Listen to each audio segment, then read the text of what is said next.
From YP2G, and welcome to the Neville's Corner. Today we have Julie Stevens from UK, and let me give a quick introduction about Julie. She's an interior designer, stylist, professional, speaker, tutor, creator of happy homes and spaces that reflect the unique you. A quick word about Unique here. Unique Designs serves both commercial and residential design clients. Her earlier career was spent in the UK and Europe, providing bespoke office interior solutions to Goldman Sachs, Morgan Stanley, Dell, Watson, White, to name a few, specifying and procuring interior FF&E furniture fittings and equipments. So now over to you, Neville. You can formally proceed with the interview now. Thanks very much, Ali, and hello everyone. And as you know, this part of the online program is all about giving you the facts from real people that have a real life and have a real business. And I'm delighted that Julie's agreed to join us today. I've known Julie for a few years now, and she certainly is unique. A bit more about that as we get into it, but you'll see what we mean. So let's get straight into this part of the session, because some of the facts that you're going to hear now are real. They may challenge you, you may question them, but the point is we're trying to demyth the myths and give you real stories as to why people see life as they see it and where they've come from. So let's jump straight in, Julie, and look at the first question with regards to the challenges to business these days in SME life. What do you think are the biggest challenges that a small business owner will be facing today? I think that there's two or three key things in my book. One of them is actually being able to keep yourself motivated. Certainly if you're a solopreneur, if you've started up a small business and you don't necessarily intend to expand it, you've got to keep yourself motivated 24/7, 365. And that's incredibly challenging. And it's something that I've been challenged with over the 10 years that I've had my business. And you go through peaks and troughs, but you have to learn to manage those. So I think that's certainly one thing.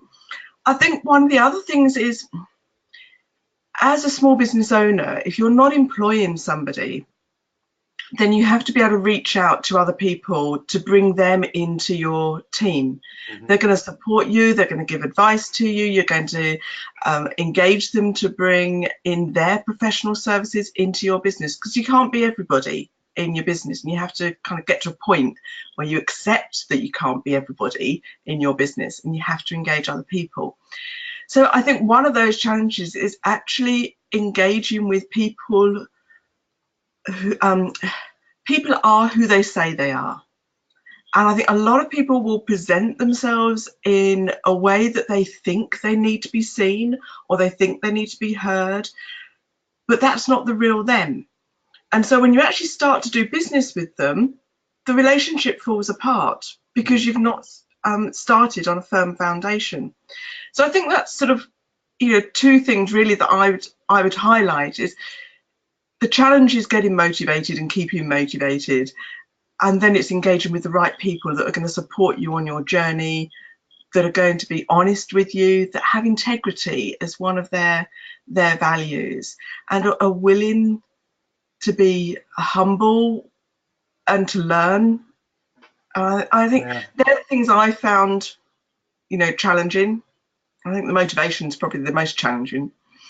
Yeah, I think, I will talk a lot about my oil industry experience, and the word collaboration comes to mind quite a lot, really, because if you're not, the oil industry can only exist on the joint ventures, and it literally is people getting on with people. Even if you don't like them, you have to find some common arena where you can really make a difference. And I think just touching on the point of that's just a network, and I think SME owners, as you say, have to cut through that mask of some people and get to the real person, rather than the one that you see as a LinkedIn profile. perhaps. You've actually got to see and get down to earth, get into the nitty gritty. And I suppose, as you said, a lot of small businesses don't employ people. But let's just make an assumption that that you would be taking somebody on. And I know in your corporate life, you worked in larger organizations, you'll know what the type of person that companies are looking for. So what do you think they are looking for when they hire a new employee? I was reflecting on this, Neville, when you let me know sort of some of the questions we would talk about. And one of the things I think I find the hardest, even now, in maybe if I was going to recruit somebody, it's the ability of people to think. And that might seem a little bit blasé, but the ability for people to think constructively, to solve problems, to be inquisitive enough to think, how do I do this? Rather than just ask, put your hand up and say, how do I do this, sir? Actually go and find out, say, well, actually, how can I really go and do this? Mm-hmm. And so that whole inquiring question in mind, I think, is something that I would rather have that than somebody that comes to me with a sheet of qualifications that says they've achieved X, Y, Z academically, but have no common sense. And I think when you work in design, as I do, but it's also very much, it's design, it's creativity, it's being able to problem solve. But much more than that, what I do is about engaging with people. And it's becoming almost very intimate with people in their homes and in their workspaces. And if you don't have somebody as part of your team that can engage with people and use their common sense about engaging with people, then I'm kind of like not going to get the job done as a small business. So I find it quite intriguing, actually, when people, and this is one of my bugbears, actually, and I'll raise it now because it seems more opportune now than maybe on the next question. I get a lot of people that inquire after me for internships or work experience. And one of the things I find really irritating, and I'll be totally honest, it is really irritating, is when the parents of that person come to me with an email or a phone call. I'm just inquiring to see if you've got any work experience going for little Tabitha, who is really interested in interior design. Yeah. It's just as bad as the LinkedIn one that says, I'd like to be part of your network. Exactly. Yeah. But I just find that where is that person's character? Where is their uniqueness that they really should be at a point at 15, 16, 17 years of age when they're looking at work experience to be able to phone me up with an inner confidence almost to say, Julie, I've just been looking at your website. I'm intrigued by the podcasts that I've listened to. I really love your Facebook Lives. I've really engaged with what you're doing. Can you spare me some time? And I can't, I work from home, so it's very difficult for me to actually take somebody in on work experience. And I feel immensely guilty about that sometimes. But I'll always explain to people, I can't take that. But what I will do is I'll give you an hour, 2 hours of my time. Come and meet me in a coffee shop, so on neutral territory. Bring your portfolio of work with you. Bring loads of questions with you. And I'll sit down and talk to you about the industry, or I'll sit down and talk to you about what it's really like to run a small business. And I do that without fail on every inquiry that I get. I've had one person take me up on it. Admittedly, that one chap who took me up on it, he was absolutely superb. We met in a local coffee shop. He had dressed for the occasion. He wasn't suited and booted, but he was dressed for the occasion. He was incredibly polite, offered to buy me coffee, which, I was more than happy to buy him a coffee, but he had come with a real sense of purpose, and he asked me so many great questions. But he's one in 10 years that I've been running my business that has actually taken me up on the offer to to take part, to have some of my time, and he respected that. And he's gone on, he's passed his exams, and he is now at university doing interior design, which is brilliant. And it's a privilege for me to share that time and my time with somebody who really is passionate. But it does annoy me when the parents phone up and say, "Can you give little Johnny some work experience, please? He's desperate." Julie, very, very interesting. You mentioned 10 years, just one person showed up. What do you think? Why others are not showing up? I mean, where is it? Is it the system? Is it again? Is it the shortcuts they are looking for, or what's wrong? I think it's a mixture of all sorts of things, Ali, to be honest. I think there's a little bit around they just don't have the confidence to do it themselves. They don't have the confidence to reply. They don't know how to reply to me when I make that offer.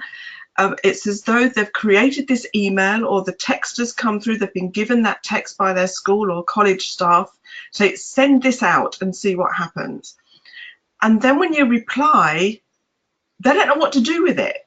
So that whole art of communication and furthering a conversation, they just don't seem to have that confidence to do that. They get scared. I think they just get scared of interacting with people that are older than themselves, that are wiser than themselves, that have a little bit more life experience. But we're the people that can give them so much, yet they end up not engaging with us. And you know what? That's where the emotion comes in for this, for me, because in one sense you want to throttle them and say, "Come on, get with the program, get with life." And on the other hand, you just kind of think, will you just do something that is you, that is the whole essence of you? Find out who you are and be you. And when they can be you, is where you have the confidence, because you have your character, you know who you are, you know who you're becoming. And I think you never find out who you totally are. You are becoming all the time, and we change with life experiences, with things that the world throws at us. Go on. Talking about the emotions, I know even I was overwhelmed when I read your email this morning, where you actually mentioned that you watched the interview which we had done with Mr. Saad Amanullah, from Pakistan, who is an ex-country head CEO of Gillette Pakistan. And you said you almost had tears in your eyes. And I can see, how emotional you are in actually making the contribution in coaching and mentoring these youth people. So tell us, what was so emotional about it once you watched that interview? Oh, it's I think it was almost in the moment. Neville and I had a conversation last week, and Neville's also enthusiastic about every project that he gets involved in, and we spar off each other really well. And so when I know that Neville's passionate about something, I know there's normally something that I need to get passionate about as well, or at least open my eyes. So I made sure I found time to watch that interview, which he recommended that I do. Yeah. And I can't, to be honest, I can't remember the precise point that Saad was making in that interview. But there was just something that kind of got me and grabbed me, and almost there was tears of frustration. And I think that's probably just come out in my discussion just now. It's frustration that, our youngsters, or our next generation, that we're supposed to be bringing up as leaders for the future, just haven't quite got it yet. Yeah. It's also there's a sadness around that. There's a frustration, but there's a sadness. Who is going to take our places? We're going to disappear some point or other. We'll either retire or we will die, and we'll leave this world, hopefully having given them a huge contribution to it. But who are we leaving it to? And I think that's the bit, and as you start that thought process and allow that thought process to go on, who are we leaving this world to? who's coming up next? You know, are they going to take care of the planet in the way that we're trying to do, but in a lot of cases failing to do? Who are we leaving our businesses to? Who are we leaving the government of our countries to? And, you know, I'm not a political person. Don't ask me any political question, because I am not your person on that one. Never will attest to that. But it does make you wonder, how are we equipping people?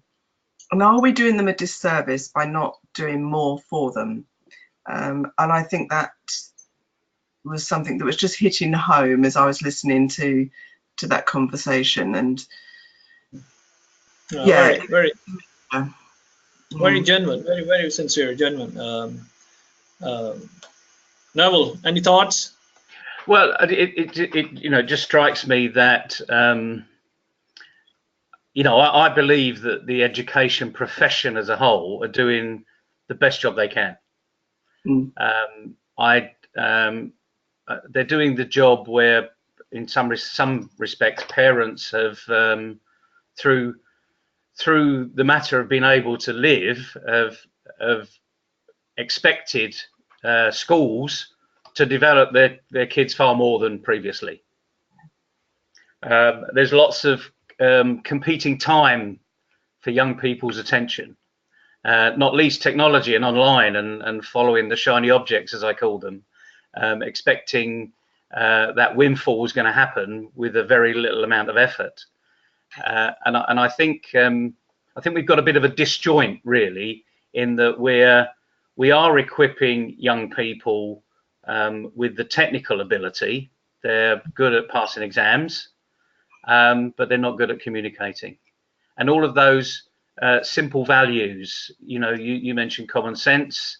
You mentioned that you're that young chap, that one person in 10 years. And I know you offer yourself as a mentor out there, because you do a lot of work in the education arena, completely free time. They don't pay for it, not even your travel expenses.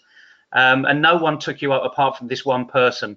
But when he turned up, what did he turn up? He was ready for you.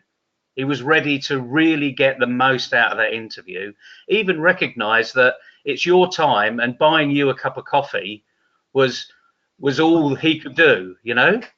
And just like any other entrepreneur, you know, you wouldn't take a cup of coffee off him, really, because this is our time that we're giving. And I find that there's lots of work with businesses that go back into schools, and they do try their best, but it's not enough, frankly. And although these young people are far more in tune with the environment than I ever was, I'm far more in tune today, and I see the damage that we've done over the last 59 years that I've been on the planet. And I think, how was that allowed? It's the thing is, you used the word think earlier on. We didn't think. And just like in education, I don't think we're thinking about what's the purpose of education, where we're going. So I really do think we're almost setting a lot of young people up to fail, because we're not listening to what business needs are, not just in the larger organizations, but even in the smaller ones. So I think there's got to be something that's got to give. But I know that you didn't go to university when you left school. No. So you're a unique individual that not only didn't go when you left school, but you decided to go back or to university after you'd had a few years in business life. So take me through that experience. What was going through your mind there? Yeah, so this is kind of like, you know, what would I tell myself now if I was 18 again, having done my A-levels? Was really, work a bit harder, Julie. You know, but my parents always said that I did work very hard, and I think I possibly did work hard on the surface, but maybe didn't engage as much as I should have done. But you know, we're going back, you know, a number of years now. So I didn't actually get I was at a secondary modern school rather than the grammar schools stream that we have here. So I didn't quite get the grade to get into the grammar schools. But it was at a time when the school that I was at was, after trying to push people through the A-level education rather than stopping at the O-levels, because I'm that old. You'll remember the O-levels, Neville. Sadly, yeah. So I was pushed into doing A-levels because I had an academic ability, but I probably didn't have, or the school didn't put into me at that time, the ability to really study and go that extra mile on the A-levels. So I didn't get the grades that I needed to go to university when I was 18. And so I was faced with a dilemma. I got my A-level results, I remember it very clearly, and I was standing outside the scout hut in the village, and we were about to go on a trip with the Girl Guides. I was a youth leader, or one of the young leaders at the time. We were taking a whole load of guides over to Switzerland. And I remember just walking through the mountains in Switzerland, taking some time out on my own and thinking, well, what on earth am I going to do? I'm here for 2 weeks. Everyone else at school is going to be either thinking, well, you know, I'll either retake them because I failed, or I'm going to go out and get a job, or what. No, I had 2 weeks of this kind of like no man's land. And I just didn't really know what to do, but it was probably the first time I'd had 2 weeks to actually think for me, because I was rushing around with school and everything else that I was doing. And as a Christian, I prayed, God, what am I going to do? What have you got planned? I thought your plan for me was to go to university. And here I am walking the mountains thinking, I don't know what I'm doing when I get home. I have no job lined up. I have nothing lined up. What am I going to do? Well, cut a long story short, I did get a job. I decided not to go and retake the exams. I just really didn't want another year of education. And I was in a fortunate position. My father managed to get me a job at the local power station where he worked, and only because they had a space on their administration apprenticeships type of scheme. So I went and did that, moved into London, worked in London, you know, kind of just worked, and then never really thought that I would go to university. Went into the commercial interiors of business, found I really loved it. Loved the design aspect of it, which I'd never studied at school, didn't do art at school. I was pushed very much down the academic stream, which a lot of people are now. And this is another thing that I can get on my little stall about. But it was then I got into design. I then, by other vicarious means, ended up working overseas and was in Malaysia and in Thailand, working in totally different cultures. I had visited India before I went over to Malaysia and Thailand, and had just been exposed to something different in the world. I came back from sort of a couple of years away and then met my now husband. We were sitting around a dinner table with some friends who I'd kind of grown up with in my sort of later teens and early 20s. And one of those dinner table conversations that says, what do you think you wish you would have done, or what would you do now, or, you know, those sorts of questions of what would you do if you had your time again. And I just sat there and I said, you know what, I would go to university and I would study design. Design was not on my radar. Teaching was the thing I was going to do if I'd have got my qualifications enough to do it. And my husband said to me after that, well, why don't you? And I kind of thought, well, yeah, in a sense, well, why don't I? I was 34, I applied for university, or 35, applied for university, local art and design uni, and got in on the basis of my portfolio of work that I had done. My personality, I think, said an awful lot for me. I was determined to do it. I was going there with a motive that I wouldn't have had at 18. I was very much focused. This is what I'm going to do. This is how I'm going to do it. And I treated every day at university as though it was a day in the office. I was there at 8 o'clock when the library opened. I was there at 8 o'clock when the library closed. If I go into that library now, and this is, 14 years since I graduated, the librarians that are still there will remember me. and then, which I'm not sure whether that's a good thing. But, And hey, you won't see many students in there doing what you were doing, I'm sure. no, but it was one of those things that I was ready to go and study then because I knew what I wanted to do. And at 18, not everybody does know what they want to do, and we push them into education and say that in order for you to get a job, in order for you to progress, you've got to have a degree. I'm a lady, I won't swear.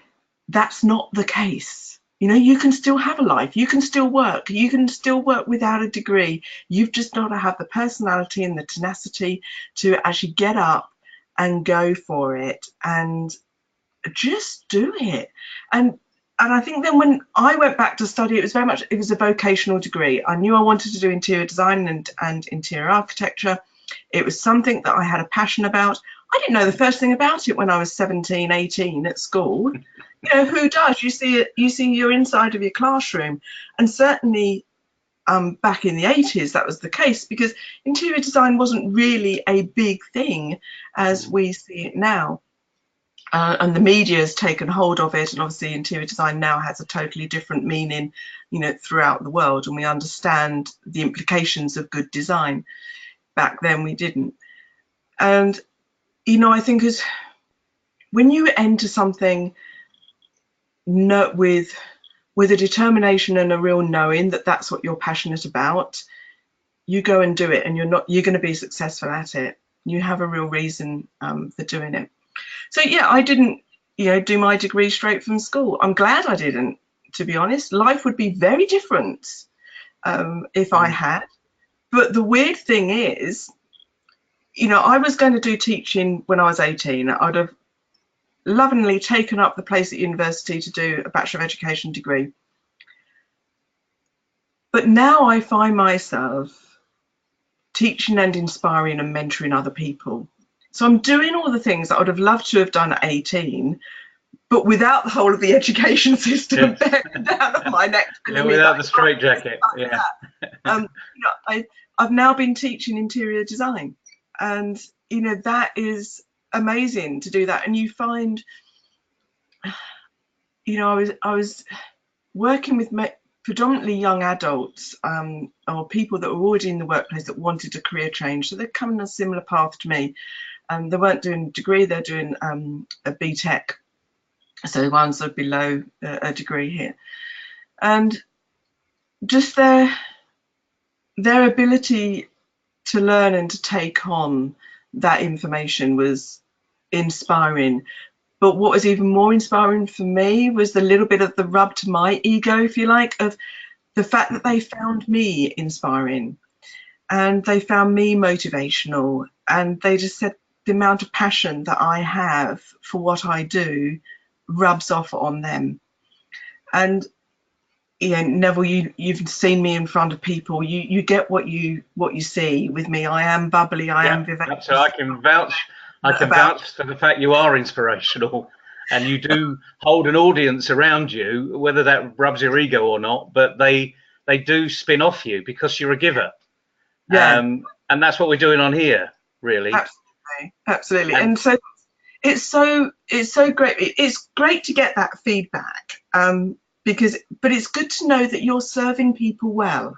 And I think that's the other thing we've not really mentioned yet is how do you serve other people?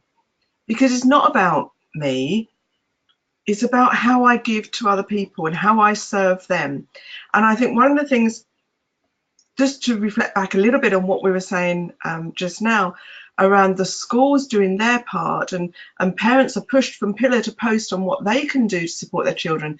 But one of the key things I know that stood me in good stead was the fact that I was involved as a youngster in organisations which enabled me to serve and had a social outlook and a social objective. So I was involved in church organisations and running church youth groups, but I was involved in Girl Guiding and Girl Scouting. That's worldwide. I was in leadership for all of that because I just came through the ranks. But, you know, I'd encourage any parent listening to any of these just to get your children involved in an organisation that serves their local community, because they can then realise that it's not about them, it's about how you serve and support other people. It's how much you give back. And you can give back, it doesn't matter what age you are. You can give back as a 6-year-old. Yeah. And you know, there's a wonderful little girl at church who comes up to me most weekends and says, Julie, what necklace have you got on today? Let me have a look at your necklace. Because invariably I turn up with a necklace on. And she's just enthralled by everything. But she encourages me so much, because she said, I like that necklace, Julie. That's very beautiful. It makes you look beautiful. And I love you for that. And when she just stares at me and she says that, and I think, that's a 6-year-old. And there's something in her that has been instilled by, you know, she's an adopted child as well. So it's by her adoptive parents have instilled this ability just to go and share with an adult something that they're grateful for. She always comes up to me and says, I really like being with you, Julie. Can I sit with you today? And so humbling to me. It is. It is.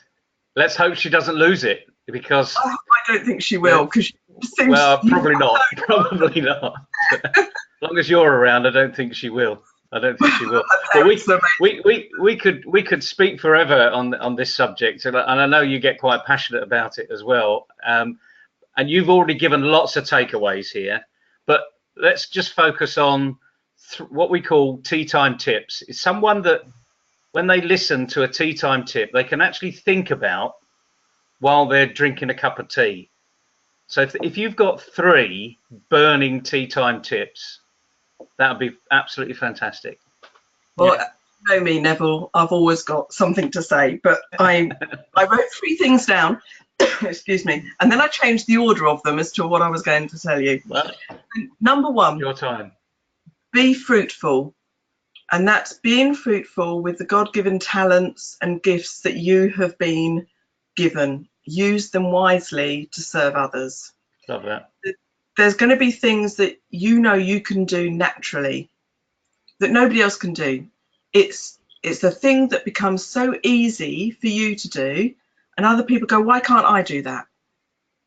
And we can't take it for granted that we can do that, but we need to actually be able to be fruitful with those God-given talents that we've been given, and also with the gifts that we've been gifted, in the sense of how we've been educated and what we've learned along the way. Because we've learned so much in life, you know, we learn something new every day, and we need to be fruitful with that, allow it to permeate through us to others. So that's number 1. Number 2, be grateful. And in one sense it goes without saying, but be really grateful, really understand how that feels for you, rather than just say, I'm very grateful for, but actually feel the gratefulness. Where do you feel grateful in your body? How does that really resonate with you? I'm so grateful for that little 6-year-old who comes up to me on a Sunday morning to give me a hug, because when I might be feeling low, she lifts my spirits. She lifts me up, that says, actually, Julie, I'm giving back, even though I don't feel as though I'm in a space to give. She does something for me. So I'm really grateful for her. And the third one is actually just play nicely in the playground of life. You know, be kind and respect one another. Yeah. Yeah, I don't think I can say much more than that, you know.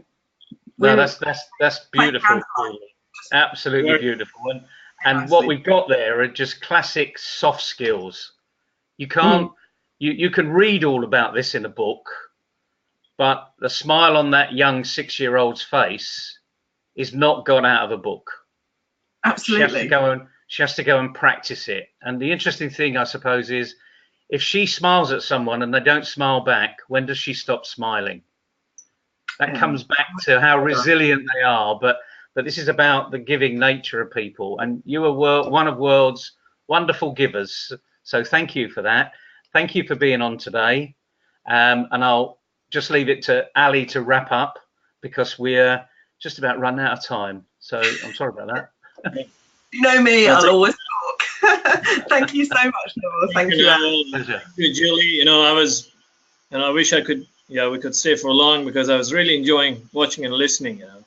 But thank you very much for coming and for giving all these, again, fruitful thoughts to us to go back and reflect upon. So once again, I really want to thank you. You're welcome. Just to wrap up, I guess the 3 tips you have given, though we have read about it, but the way you have just explained, fruitful, grateful, and be kind and respect. Amazing. Thank you very much. Thanks for joining in. Thank you, Neville. Thank you. That note, I would like to end and conclude. So you all have a good day, good afternoon, good evening, wherever you are. Thank you very much. Cheerio. Bye-bye. Bye.